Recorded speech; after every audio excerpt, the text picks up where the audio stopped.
കൂടെയാണ് കാൾ മാർക്സിൻ്റെ വീട്ടിലേക്ക് പോകുന്നത്. അപ്പോൾ ഇവിടെ ഈ സിഗ്നലിന് ഒരു പ്രത്യേകത ഉണ്ട്. ഈ ലൈറ്റിനല്ല, ഇതിൻ്റെ അപ്പുറത്തെ ലൈറ്റിന് ഒരു പ്രത്യേകതയുണ്ട്. ആ ഒരൊറ്റ ലൈറ്റ് മാത്രമേ ഉള്ളൂ. അത് ഞാൻ കാണിച്ചു തരാം. ഇവിടുന്ന് 3-ാമത്തെ 4-ാമത്തെ വീടാണ് ഇവിടെ.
സഖാക്കളെ, യൂറോ വ്ളോഗ്സിൻ്റെ ഒരു കിടിലം എപ്പിസോഡിലേക്ക് സ്വാഗതം. നമ്മളിന്നുള്ളത് ജർമ്മനിയിൽ ട്രിയറിൽ നമ്മളുടെ താത്വികാചാര്യനായ കാൾ മാർക്സിൻ്റെ വീട്ടിലാണുള്ളത്. അപ്പോൾ കാൾ മാർക്സിൻ്റെ ഒരു അതിമനോഹരമായ വീട് നമുക്കിവിടെ ഉണ്ട്. നമ്മളിപ്പം അതിൻ്റെ നടുത്തളത്തിലാണ്. അദ്ദേഹത്തിൻ്റെ പ്രതിമയൊക്കെ തൊട്ട് പുറകിലുണ്ട്. അപ്പോൾ ഈ ഒരു സൂപ്പർ കൂൾ വീഡിയോ നിങ്ങൾക്ക് എല്ലാവർക്കും ഇഷ്ടമാകും എന്ന് ഞാൻ വിചാരിക്കുന്നു. അപ്പോൾ ഈ വീഡിയോയിലേക്ക് കിടക്കാം.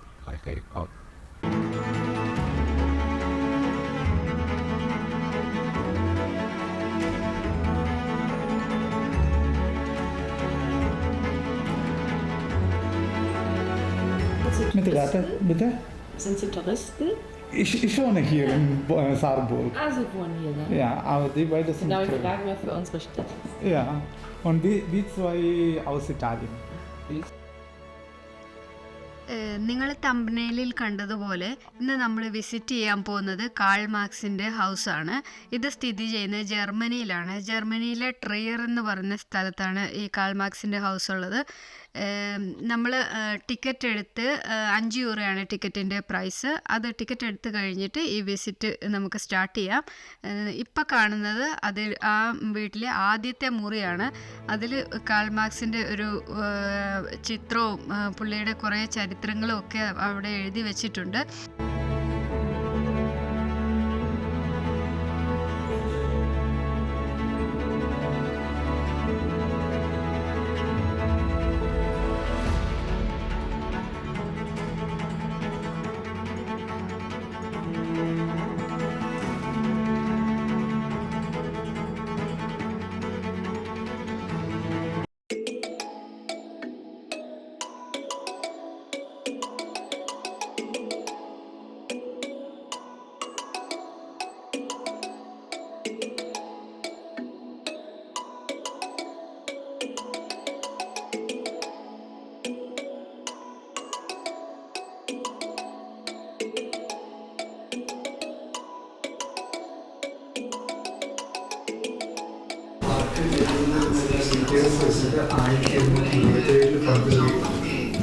മരം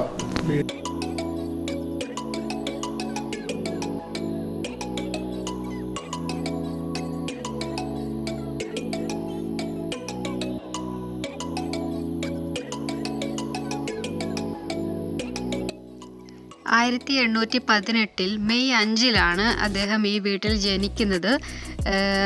മാതാപിതാക്കളുടെ 9 മക്കളിൽ 3ാമനായിട്ടാണ് കാൾ മാർക്സ് ജനിക്കുന്നത്. സ്കൂളിംഗ് എല്ലാം അദ്ദേഹം ട്രിയർ എന്ന് പറയുന്ന ഈ സ്ഥലത്ത് തന്നെ കഴിഞ്ഞ ശേഷം അദ്ദേഹത്തിൻ്റെ 17ാമത്തെ വയസ്സിലാണ് അദ്ദേഹം ലോ പഠിക്കാൻ വേണ്ടിയിട്ട് യൂണിവേഴ്സിറ്റിയിൽ ചേരുന്നത്. അദ്ദേഹത്തിൻ്റെ അച്ഛനൊരു ലോയറായിരുന്നു. പക്ഷേ അദ്ദേഹത്തിന് ഇതിൽ വലിയ താല്പര്യമൊന്നുമില്ലായിരുന്നു. അതുകൊണ്ട് അദ്ദേഹം 1 വർഷം ഇവിടെ പഠിച്ച ശേഷം യൂണിവേഴ്സിറ്റി ഓഫ് ബെർലിനിലേക്ക് മാറി അവിടെ അദ്ദേഹം ഫിലോസഫി പഠിക്കാൻ തുടങ്ങി. യൂറോപ്പിലെ പല സിറ്റീസിലും അദ്ദേഹം പല മാധ്യമങ്ങളുടെ എഡിറ്ററായിട്ട് ഇരുന്നിട്ടുണ്ട്. പല പല കാരണങ്ങൾ കൊണ്ട് തന്നെ അദ്ദേഹത്തിന് അവിടെ തുടരാൻ പറ്റാത്ത സാഹചര്യമുള്ളത് കൊണ്ട് തന്നെ അദ്ദേഹം മാറി മാറി പോയിട്ടുണ്ട്. പിന്നീട് അദ്ദേഹം ബെൽജിയത്തിൽ ബ്രസൽസിലെത്തിയപ്പോഴാണ് ജർമ്മൻ വർക്കേഴ്സ് പാർട്ടി കണ്ടുപിടിച്ചത്. അവിടെ നിന്നാണ് അദ്ദേഹത്തിൻ്റെ വളരെ ഫേമസ് ആയിട്ടുള്ള കമ്മ്യൂണിസ്റ്റ് മാനിഫെസ്റ്റോ അദ്ദേഹം എഴുതുന്നത്. അവിടുന്ന് തന്നെയാണ് അദ്ദേഹം കമ്മ്യൂണിസത്തിൽ നന്നായിട്ട് വളരെ ആക്റ്റീവ് ആകുന്നതും ബ്രസൽസിൽ വെച്ച് തന്നെയാണ്. കാൾ മാർക്സിൻ്റെ ഈ വീട് ഒരു 4 നിലയുള്ള വീടാണ്. അതിൽ ഓരോ മുറികളിലും അദ്ദേഹത്തിൻ്റെ ചരിത്രം എക്സ്പ്ലെയിൻ ചെയ്തിട്ടുള്ള കുറേ ഡോക്യുമെൻറ്റ്സും പിക്ചേഴ്സും എല്ലാം കൊടുത്തിട്ടുണ്ട്. അതുകൂടാതെ തന്നെ അദ്ദേഹത്തിൻ്റെ കൈയക്ഷരത്തിലുള്ള എഴുത്തുകളും നോട്ട്സുകളും എല്ലാം നമുക്ക് കാണാൻ പറ്റും. വളരെ ഡീറ്റെയിൽ ആയിട്ട് അത് എക്സ്പ്ലെയിൻ ചെയ്തിട്ടുണ്ട്. ഞങ്ങൾ കുറച്ചൊക്കെ ഇതിൻ്റെ അകത്ത് കാണിക്കുന്നുണ്ട്, നിങ്ങൾക്ക് കാണാൻ പറ്റും, വായിക്കാൻ പറ്റുമെന്ന് വിചാരിക്കുന്നു. ഇതൊക്കെ അദ്ദേഹം ഉപയോഗിച്ച സാധനങ്ങളും അദ്ദേഹത്തിൻ്റെ എഴുതിയ ബുക്കുകളും നോട്ടുകളും എല്ലാമാണ്. അത്രയും വർഷം പഴക്കമുള്ളത് അവരിത്ര ഭംഗിയായി നല്ല നീറ്റായിട്ട് സൂക്ഷിച്ചിരിക്കുന്നു. ഇത് കാണുന്നത് വളരെ ഫേമസ് ആയിട്ടുള്ള ദസ് ക്യാപിറ്റൽ, ഇപ്പം നിങ്ങൾ കണ്ടു കാണുമല്ലോ, അതാണ്. ഇതെല്ലാം ഇവിടെ വളരെ വൃത്തിയായിട്ട് സൂക്ഷിച്ചിരിക്കുന്നുണ്ട്. ഈ വീട് 1700-ൽ പണിത വീടാണെന്നാണ് പറയപ്പെടുന്നത്. അതിപ്പോഴും ഒരു മ്യൂസിയമായിട്ട് അവർ പ്രിസർവ് ചെയ്തിട്ടുണ്ട്. ഇതിൻ്റെ അകത്ത് പുള്ളിക്കാരൻ്റെ ജീവിത ചരിത്രം ഡീറ്റെയിൽ ആയിട്ട് കൊടുത്തിട്ടുണ്ട്. അത് നിങ്ങൾക്ക് വേണ്ടി ഞങ്ങളിത് കാണിക്കുകയാണ്. പുള്ളിക്കാരൻ്റെ ജീവിതം ട്രിയർ തൊട്ട് ലണ്ടൻ വരെയുള്ള പുള്ളിയുടെ ജീവിതം, അയാൾ ജീവിച്ചത്, അയാളുടെ മരണം വരെയുള്ള എല്ലാ ഡോക്യുമെൻറ്റേഷനും ഇതിൽ പറഞ്ഞിട്ടുണ്ട്.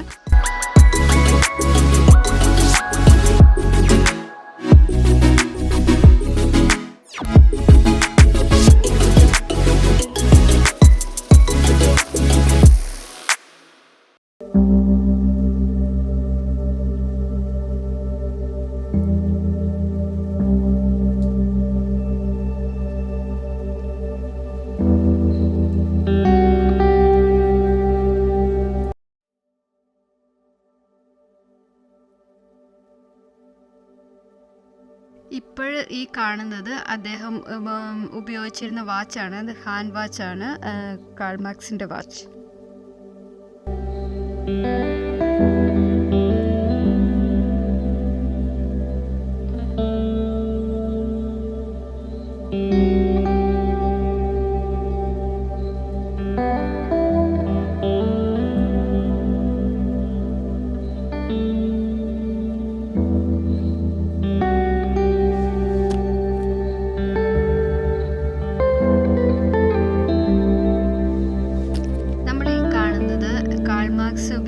അദ്ദേഹത്തിൻ്റെ ചെയറാണ്, ഒറിജിനൽ ചെയറാണ്.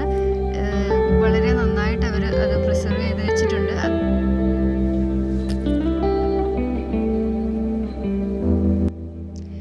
ഈ വീട്ടിലെ ഓരോ റൂമും ഓരോ ഇൻസ്റ്റലേഷനാണ്. ആർട്ടിസ്റ്റുകൾ കൊച്ചി ബിനാലയിലൊക്കെ കാണുന്ന പോലെ ഇൻസ്റ്റലേഷൻ ചെയ്ത് വെച്ചിരിക്കുവാണ്.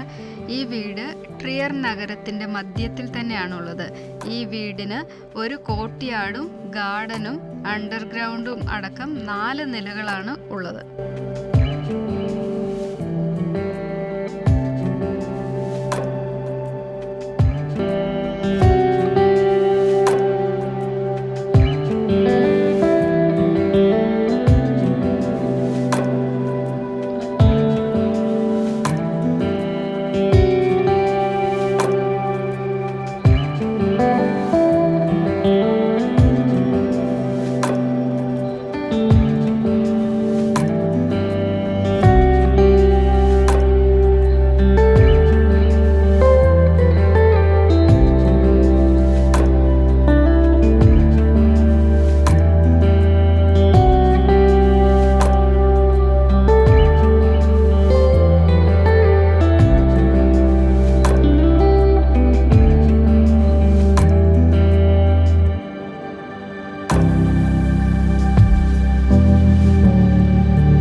സഞ്ചരിച്ച വഴികളാണ്.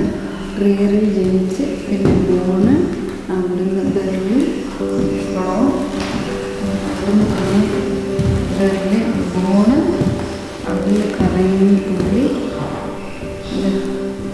പാരീസിലെത്തി. കൊളോണിയിൽ നിന്ന് പാരീസിൽ, അവിടുന്ന് പിന്നെയും പുള്ളി പാരീസിൽ നിന്ന് ബ്രസൽസിൽ, പിന്നെ ബ്രസൽസിൽ നിന്ന് ലണ്ടനിലെത്തി. ലണ്ടനിൽ വെച്ച് മരിക്കുന്നു.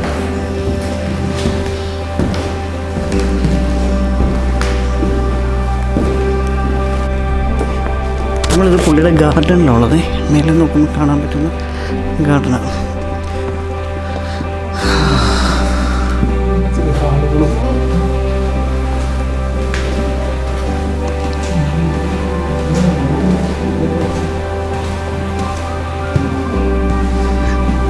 ഭയങ്കര വലിയ വീടാണ്. വീടിൻ്റെ വേറൊരു പോർഷനാണ്. ഹായ്, നിങ്ങളിവിടെ ഉണ്ടായിരുന്നോ? വരുവാണേ, വരാം.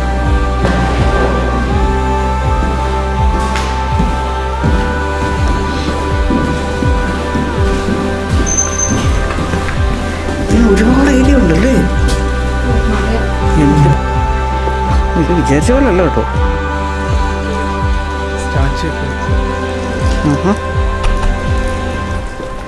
ഒരു സ്റ്റാച്ചു ഒക്കെ വെച്ച് അടിപൊളിയാക്കിയിട്ടുണ്ട് ഇവിടെ.